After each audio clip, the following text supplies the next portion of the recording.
Buonasera, nuova puntata dell'Analisi e do il benvenuto al capogruppo della minoranza in Consiglio Comunale di Arzachena, Efisio Onali, leader di Arzachena Concreta. Benvenuto. Buonasera. Buonasera.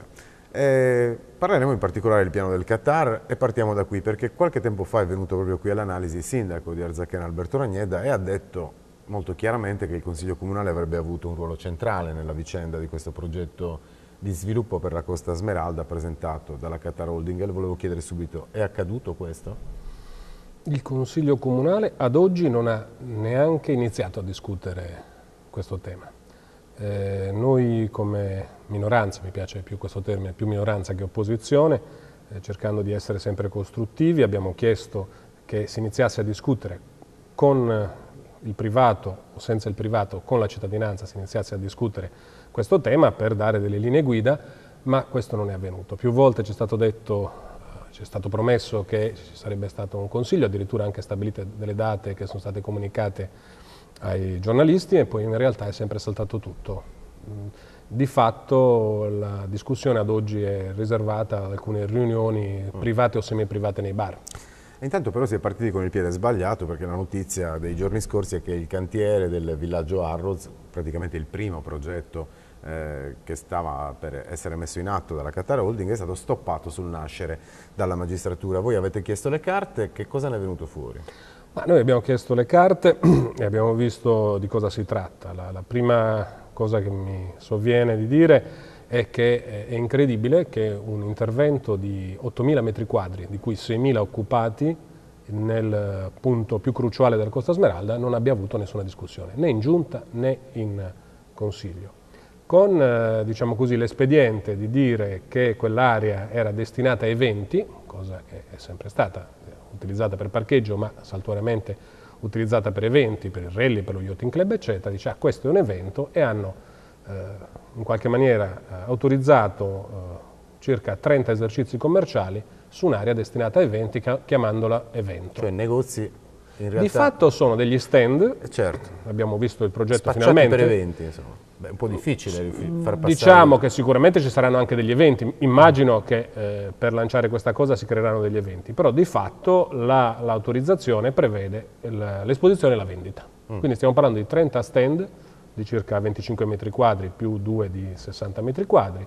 Stiamo parlando di un bar che tra coperto e scoperto fa 600 metri quadri, di un altro piccolo bar, insomma è un intervento molto importante e noi riteniamo che questo intervento andava discusso come minimo. Invece niente, ma la cosa che è suona passato strana... direttamente in conferenza dei servizi SUAP, come se fosse una cosa dovuta. Com'è possibile che chi ha realizzato quel progetto non sapesse che non si poteva scavare? Perché ce lo siamo chiesti un po' tutti. No, credo che l'aspetto, adesso ripeto, io non insisterei molto sul fatto dello scavo perché sicuramente è una questione tecnica che verrà risolta, perché vabbè, si tappano le buche. è evidente che ci sarà un ripristino, poi non lo so se ci sono delle responsabilità, lo valuterà chi farà le indagini, eccetera.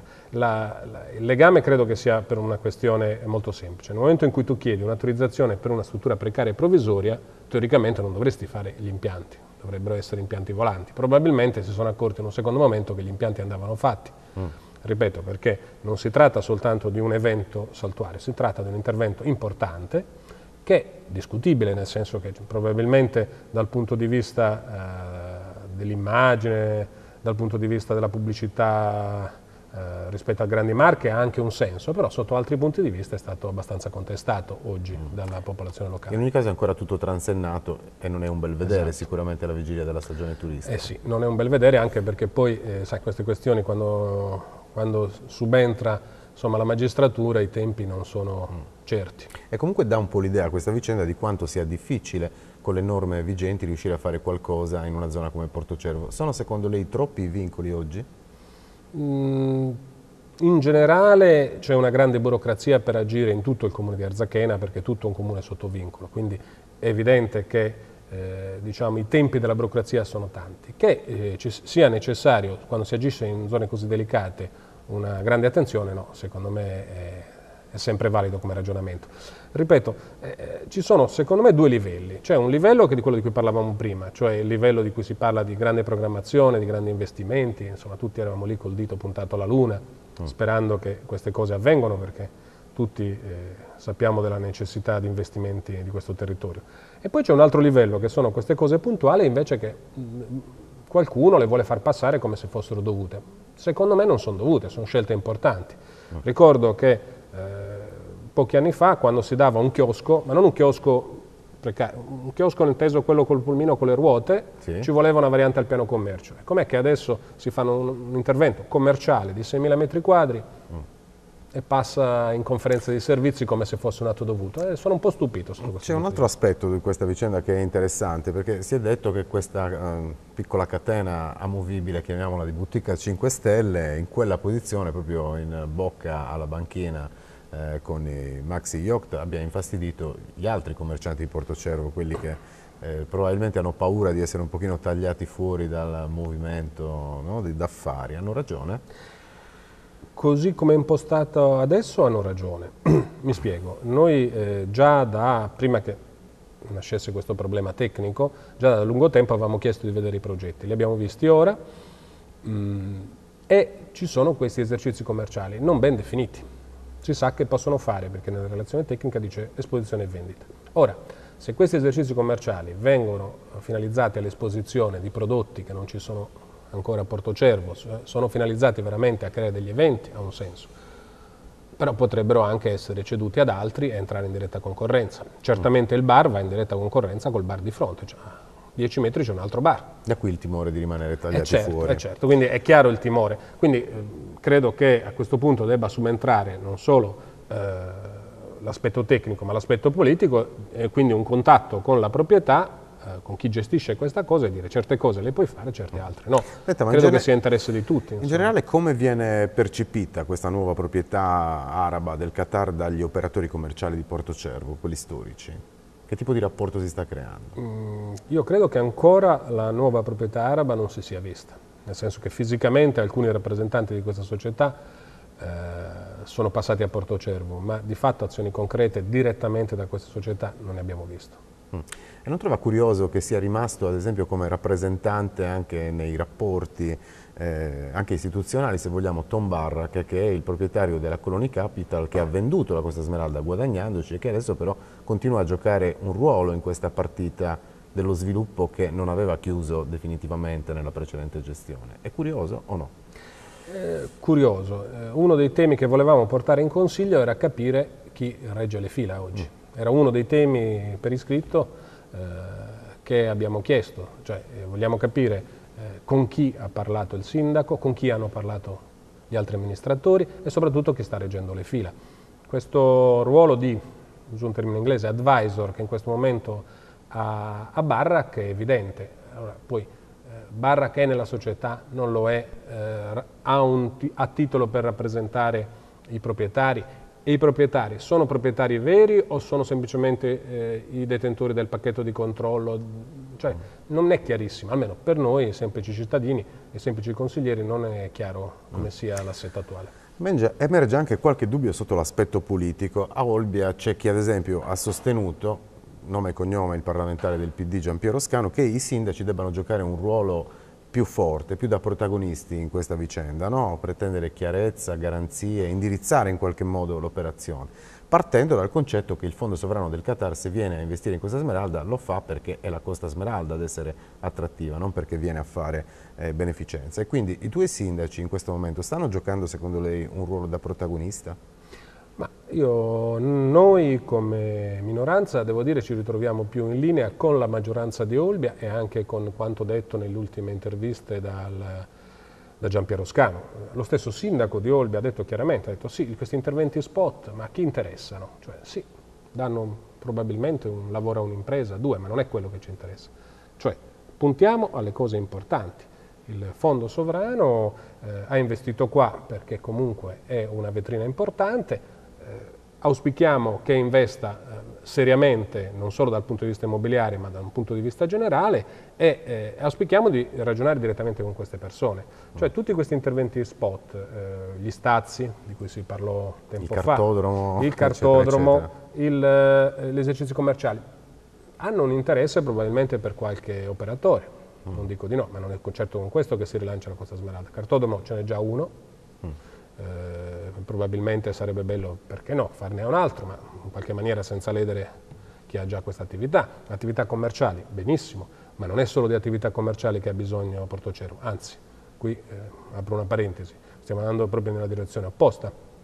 Noi abbiamo fatto una lotta per cercare di mantenere la farmacia, l'attuale amministrazione invece ha preferito trasferirla. Attualmente è previsto il trasferimento della polizia, cioè mi pare che da un lato si parli di riqualificazione di Portocervo e da un altro lato si porti a Portocervo l'unica cosa che abbonda, cioè i negozi.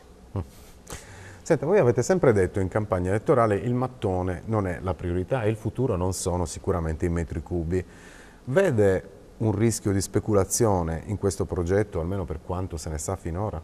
Parliamo del progetto generale? Del progetto generale. Allora, sì, un rischio è evidente che c'è. Naturalmente da amministratori coscienti dobbiamo valutare ciò che perdiamo e ciò che acquistiamo, quindi le famose ricadute.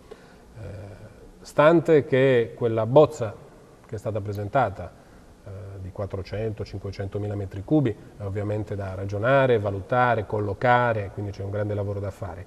È ovvio che noi comunque capiamo l'esigenza di un privato, cioè il ritorno deve averlo, nessuno pretende che questi operatori vengano qui a farci dei regali, quindi è normale che qualche sacrificio bisognerà farlo. E su questa linea siamo tutti concordi. Certamente il mattone fine a se stesso non ci interessa. Mi spiego, noi a Arzachena abbiamo 16.150 posti letto, tra alberghi, RTA e villaggi vacanze, senza gli appartamenti, sì, solo posti letto cosiddetti alberghieri. 16.150, cioè non è che 500 posti letto in più cambiano l'economia di Arzachena. Se per rilanciare la Costa Smeralda, se per rilanciare tante tematiche che ci stanno a cuore, tra cui la riqualificazione di Portocervo, torniamo al discorso di prima, occorre sacrificare una parte del territorio e fare anche i posti letto, perché quelli sicuramente hanno una resa più immediata, più diretta, ragioniamone, non siamo contrari a priori, anzi, noi quello che stiamo spingendo perché ci si ragioni e si trovi una via per arrivare a un risultato, cioè a far sì che questi investitori abbiano delle risposte. Non siamo assolutamente integralisti. E c'è almeno una delle idee che il Qatar finora ha espresso, seppur sommariamente, alla quale direste seriamente di no? Questo parlo a titolo esclusivamente personale, così per una questione professionale. Assolutamente quella specie di giochi d'acqua sull'Isciaruia io li trovo non sbagliati concettualmente, sbagliati come collocazione. Non ne vedo la ragione né ambientale né architettonica e neanche del ritorno economico, perché comunque andare a fare quel tipo di struttura lì, chiamiamolo Aquadream, Aquafan, è fuori luogo, fuori dal tempo e fuori dal sito. Fuori luogo perché comunque avrebbe dei costi enormi farlo lì e non avrebbe un ritorno economico conseguente. Fuori dal tempo perché ormai queste strutture qua ce l'ha qualsiasi albergo a 3 stelle di qualsiasi parte del mondo, quindi certamente non è un'attrattiva speciale che contraddistingue il discorso di qualità che noi vogliamo fare in costa. E poi un pugno nell'occhio, insomma. E poi c'è un aspetto ambientale forte, che andare a fare quella cosa lì, in quel posto lì, è veramente fuori dal tempo. Ci sono tantissimi territori, anche vicini, Monticanaglia, Mirialvera, che potrebbero trovare delle collocazioni ottime, lo stesso zona urbana, cioè ci sono tanti altri posti dove si potrebbero fare se proprio le vogliono fare. Però purtroppo non riesco a capire neanche dove vada a finire poi questa cosa. In ogni caso mi pare che su questo siate d'accordo anche con la maggioranza, perché anche loro più o meno la pensano così, no? Sì, mi è sembrato che su quello stiano un po' facendo marcia indietro, evidentemente dopo che hanno visto i rendering si sono un po' spaventati anche loro. Io la ringrazio per aver partecipato all'analisi, grazie ai Fisionali, il capogruppo della minoranza, non uso opposizione nel Consiglio Comunale di Arzachena. Noi domani non ci saremo perché anche per noi è 1° maggio, ci rivediamo quindi giovedì sempre alla stessa ora qui su 5 Stelle, grazie e buonasera.